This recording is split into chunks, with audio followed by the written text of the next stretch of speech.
The presentation of anarchism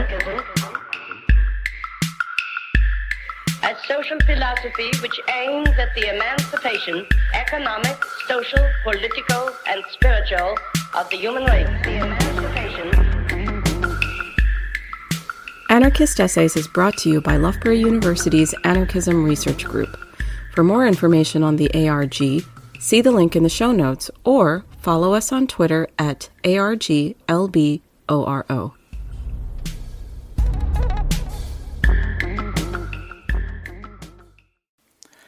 Survival of the Organized: Critical Reflections on Organizing and Mutual Aid by Alexandria H, Juan Verala Luz, and Charles W. Black Rose Rosa Negra, or BURN, identifies mutual aid as a key principle that our members aim to introduce within social movements. This doesn't mean that we all agree on how to do this or even what we mean by mutual aid. We're continuing to have robust internal debate on the topic. The following essay represents the thoughts of 3 BURN members. So if you've spent any time among people who want to better our world, you've probably heard a lot of talk about organizing. In the U.S., activists use this term to describe any number of activities intended to oppose oppression, from planning protests, electioneering for a candidate, and feeding unhoused neighbors, to building a new political party, or writing zines, enlisting coworkers to join a union drive, and more. Especially during times of rupture and precarity, calls to organize proliferate as more people become aware of and motivated to fight. Converging crises that more blatantly expose the state and capitalism's chokehold on all facets of contemporary life have increasingly driven calls among organizers to center mutual aid. Although they're seemingly unified by a focus on helping each other survive state abandonment and persecution, mutual aid encompasses such a wide range of activities, projects, and people that its meaning, and whether it is a form of organizing, has become difficult to ascertain. So in the hopes of better aligning our revolutionary efforts with their intended outcomes, we attempt to clarify both organizing and mutual aid in the following essay. Specifically, we describe what organizing means to BURN, building popular power through social movements and their mass organizations, and what it looks like. We also explain how important practices like mutual aid, or working outside of and against the state to collectively pool and redistribute resources, skills, and other necessities, and how they may relate to and support our efforts to build a new world in the shell of the old. It's helpful now to note some important differences that some activists make. So although some mutual aid activists distinguish between direct aid or decentralized charitable provisions of goods and services and autonomous mutual aid, a supposedly more radical version that seeks to address the causes that necessitate aid, we stick to the more common term mutual aid. As will become clear, we think the differences between the two are minimal. The term autonomous mutual aid was created, in part, to answer the sorts of reservations outlined in this essay. It's a linguistic broadening that's not accompanied by a corresponding practical or strategic shift. In some usages, autonomous mutual aid seems to cover any collective struggles to improve people's lives, becoming synonymous with organizing or even radical activity itself. Practically, though, when people actually do mutual aid, autonomous or not, these distinctions tend to disappear. Although mutual aid is an important, often imperative facet of revolutionary struggle, we argue that it is not and should not be used as a synonym for organizing because it does not confront and therefore cannot change unjust power structures on its own. And that's the key part. However, by planting mutual aid within organizing campaigns and returning it to its mutual roots, we can create conditions within mass organizations that prefigure the kinds of social relationships that will truly liberate us. So what do we mean by organizing? Revolutionizing the world requires specific forms of organizing. Founded in anarchism's organizational dualist traditions of platformism and especificismo, BURN organizes on the political and social levels. We created our federation to organize ourselves as anarchists through a shared political program, a democratic structure to decide it, and a collective responsibility to adhere to it and carry it out. That's what we can call political organizing. But we don't believe we're going to make any revolution on our own. In fact, we believe that we need to organize broad-based, combative social movements, which you might call social or mass organizing. This latter requirement and practice is what we mean by organizing, working with ordinary people to shape ourselves into a fighting force that is capable of standing up to and eventually dismantling capitalism, the state, and other structures of domination. And that's distinct from a more general understanding of organizing, what Enrico Malatesta described as an association for a particular purpose, where people use whatever means are needed to achieve that purpose, and is a fundamental prerequisite of living in society. In this sense, general organizing might refer to organizing a dinner party, organizing groups to clean up a beach, organizing a free clothing drive, or even organizing a protest march. By contrast, mass organizing, or what we'll call organizing throughout the rest of this essay, is a question of power, building the power of our coworkers, neighbors, classmates, and other actors of struggle, or people who share common problems, social locations, and traditions of struggle, to dismantle the ruling class's dominating, atomizing power over us. To do so, we build people's confidence to make demands and directly act against bosses, politicians, landlords, administrators, and other class enemies in order to win specific goals and shift relations of power in our workplaces, neighborhoods, schools, and other arenas of social life. We encourage everyday people to run these struggles with formal, directly democratic bodies, or what we call mass organizations, that we can one day use to run all of society. By forging those mass organizations that simultaneously develop our capacity to eventually overthrow those who immiserate our lives, while also prefiguring the society that we can collectively self-manage, we work toward social revolution. This, for us, is organizing in the focused, militant, and necessary sense of the word, and the primary one we believe capable of ushering in the world we deserve. But unfortunately, many activists substitute broader general organizing, some association for a particular purpose, for specific and liberatory mass organizing. Contributing to the confusion, general organizing and mass organizing share some similar features despite different structures and goals. A closer look reveals that general organizing lacks the necessary elements of what we see as organizing proper. A clear structural power shift, and practical steps to get from here to there. Mutual aid organizations and projects that see themselves as operating outside the state, capital, and the nonprofit industrial complex are good examples of the tension that exists between these different conceptions of organizing. They also exemplify ongoing arguments over how mutual aid should be defined. So generally speaking, mutual aid projects attempt to sustain and save the lives of those who have been left behind or targeted by the state. And as a whole, mutual aid projects often position themselves as solidarity, not charity, uniting community-based services and/or resource distribution with attempts to build shared understanding about why people do not have what they need. These projects encourage participants to cultivate a shared analysis of the root causes of the problem. To do that, many mutual aid projects pair political education with service position to cultivate what Dean Spade calls spaces for inspiring discussion and action.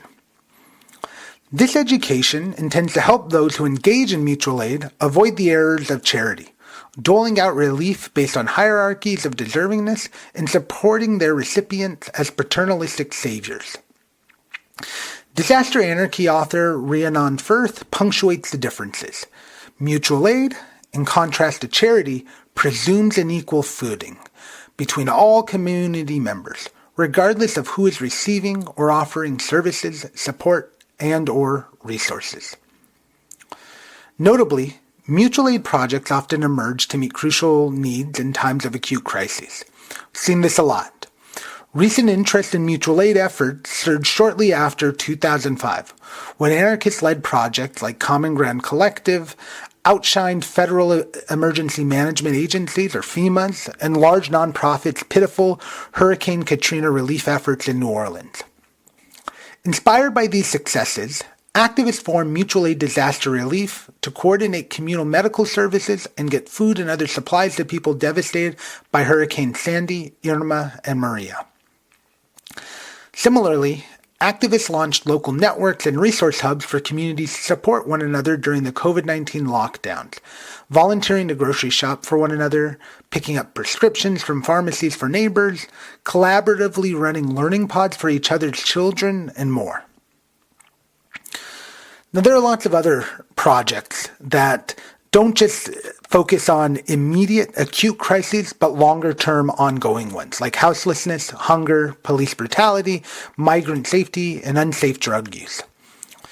As one example, needle exchanges aim to slow the spread of AIDS and other blood-borne diseases by providing people who use IV drugs with new hypodermic needles and safely disposing of used ones. Similarly, activists strategically place water, food, blankets, and other supplies to help migrants safely cross the southern border. Others have replicated this strategy and deployed similar ones, such as Food Not Bombs chapters that collectively cook and serve meals to people who are homeless to expose the state's funding of war over social welfare and illustrate our capacity to provide for one another. Members of Democratic Socialists of America even fix broken taillights on community members' cars for free with the hopes of eliminating a primary justification for police stopping, harassing, and potentially brutalizing black and brown drivers. Clearly, Food Not Bombs, mutual aid disaster relief, and similar mutual aid projects involve general organizing, or people working together to arrange social life. A group that pulls off a weekly meal for the unhoused probably requires recruitment and outreach, perhaps even direct action to take over public space. Participants may also learn important self-management skills, like how to make, adopt, and implement collective decisions. These accessible on-ramps may even nurture networks of activists to experiment in other transformative social action. However, even though they bring people together, generate dialogue about political problems, and provide opportunities to build various skills, these mutual aid projects on their own are not an example of the type of organizing that is necessary to bring about social revolution. For all the real benefits that they bring, they rarely build power except in the most abstract or technical sense among small groups of well-meaning activists. They don't undermine ruling power, and they rarely situate these relief efforts within an overarching revolutionary strategy. Divorcing mutual aid projects from concrete power-oriented objectives leaves the revolution part of the Black Panther Party's infamous slogan, "Survival Pending Revolution," vague and abstract, untethered to any strategic program, revolutionary or otherwise. The result of all these wonderful projects and their impacts is survival pending more survival. So despite their well-meaning initiatives and the temporary paradises built in hell that they can help create, mutual aid and disaster relief efforts can never fully sow the seeds of the sorts of new social and property relations they promise to prefiguratively root. In most of these cases, mutual aid projects remain something activists provide, that we give to people, and don't necessarily build up their collective capacity to support one another. Moreover, mutual aid activists rarely extend these efforts and the relationships they create beyond the small groups of people involved, while their efforts flounder in the wider social storm of domination, capitalist exploitation, and state oppression. Neither can we assert that these projects fundamentally restructure how we relate to each other in lasting ways or on a large scale. The sheer number of people who remain disenfranchised and oppressed despite a notable rise in service projects and mutual aid efforts from 2005's Hurricane Katrina to today speak to this pressing concern. If we want a liberated world for everyone, we can't sidestep the world we already have, or rely on these fleeting prefigurative enclaves within it. We have to fight against domination, and that's what organizing is for. So, this argument coheres with working class, black, brown, and indigenous cultures to the extent that their community structures and value systems oppose or even predate settler colonialism, white supremacy, nation states, and capitalism. Mutual aid is often regarded as a central characteristic of black anarchism. William C. Anderson helpfully links mutual aid to a black experience of statelessness, citing various approaches used to counteract state neglect. But at the same time, Anderson notes that as indigenous anarchism, autonomous movements, and stateless people everywhere can surely attest, we cannot simply turn our back on the state and hope it goes away. Nor can we seek new or even old ways of living outside the state and assume it will ignore us. Mutual aid, he says, must be done to sustain ourselves as we work to dismantle and take down the apparatuses of power. Without clear revolutionary content, mutual aid, survival programs, and even horizontalist organizing can be co-opted and absorbed into the state's infrastructure, become part of the same system that it aims to tear down. So to the extent that mutual aid is part of revolutionary struggle, it is largely found where mutual aid projects are embedded within social movements, from the crucial material support given to indigenous anti-pipeline encampments and striking workers, to the collective care that sustains police or prison abolition movements and immigration struggles. Importantly, mutual aid should be understood as one tactic to support a broader organizing strategy in these communities, as opposed to the sum total of the organizing itself.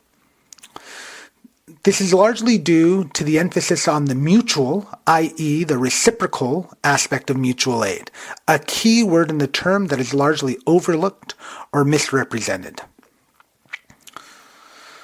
So what does that actually mean and look like?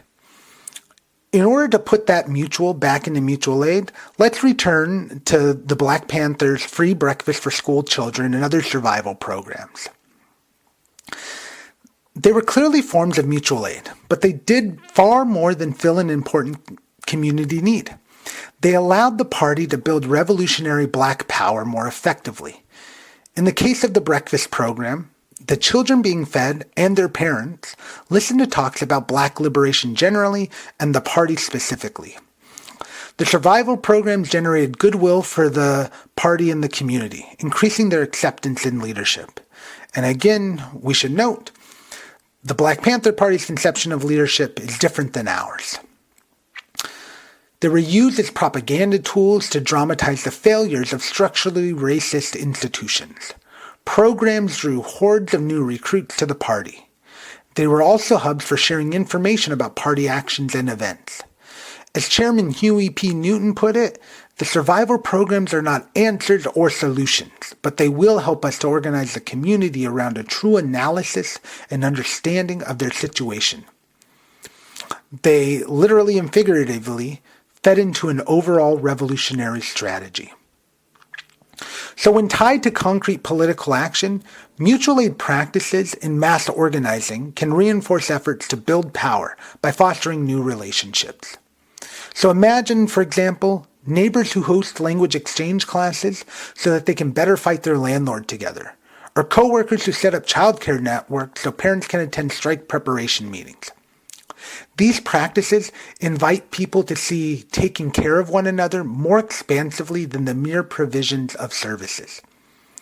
Against the ways the structures of domination chew us up and spit us out, we begin to build a world founded on reciprocal solidarity that meets all of our needs. And that's the really important word here, reciprocal. Contra goodwill and generosity, reciprocal solidarity, or actually mutual aid, creates an economic, moral, and political link between people that would contribute to a collective emancipation. Now, Nicholas de Lalonde's recent book, Struggle in Mutual Aid, The Age of Worker Solidarity, describes how in the 19th century, labor unions lent each other funds across professional and national boundaries at 0% interest to support striking workers, print propaganda, and establish collectively owned and run ventures.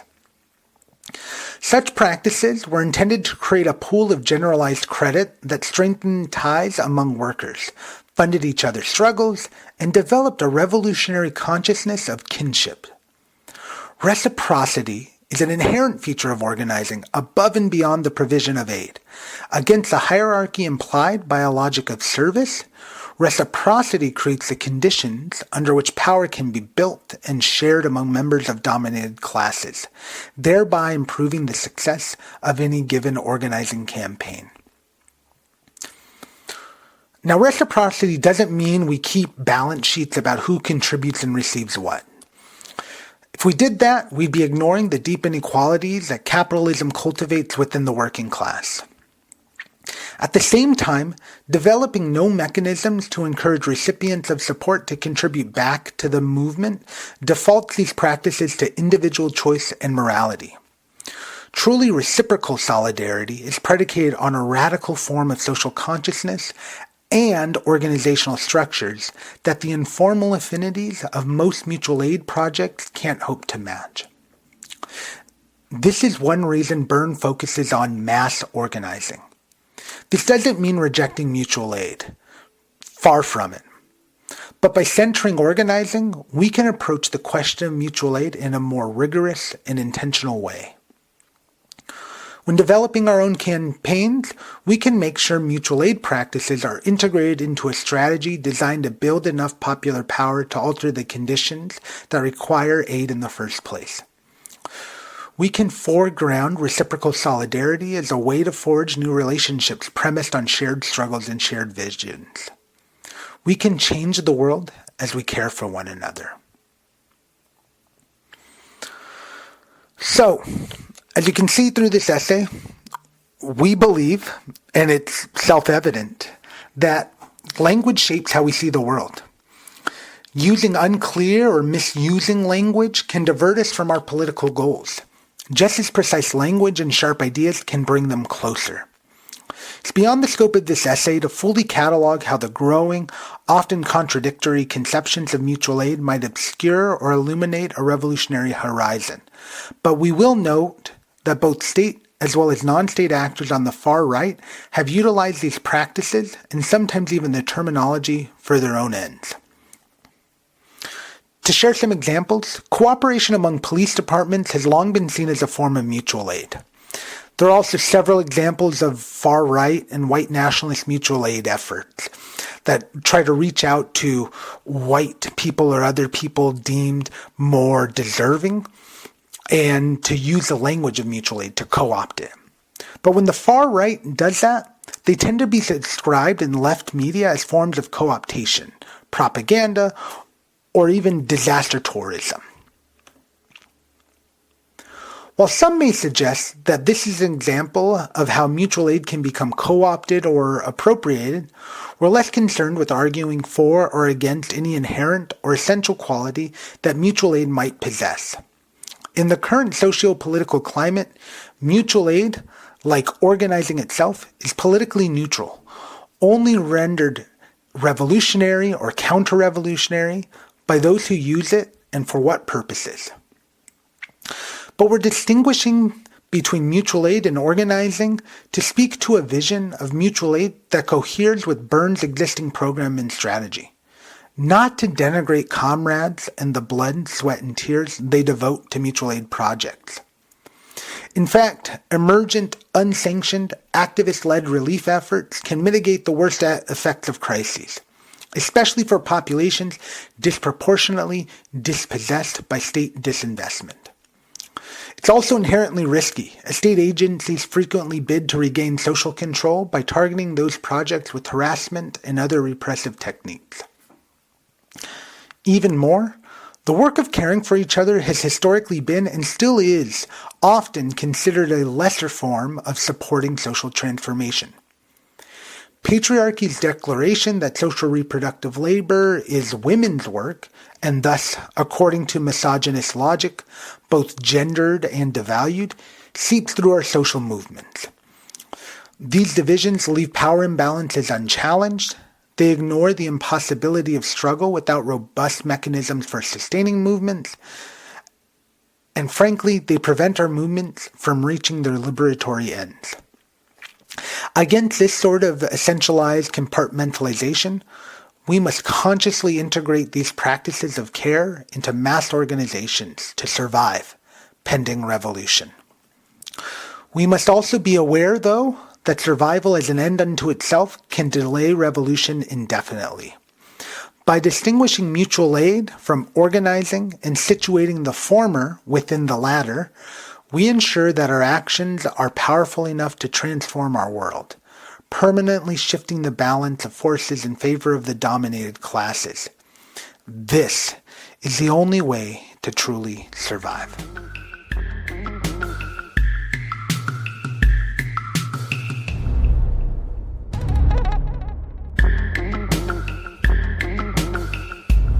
Thank you for listening. To help others find anarchist essays, please rate and review us wherever you find your podcasts.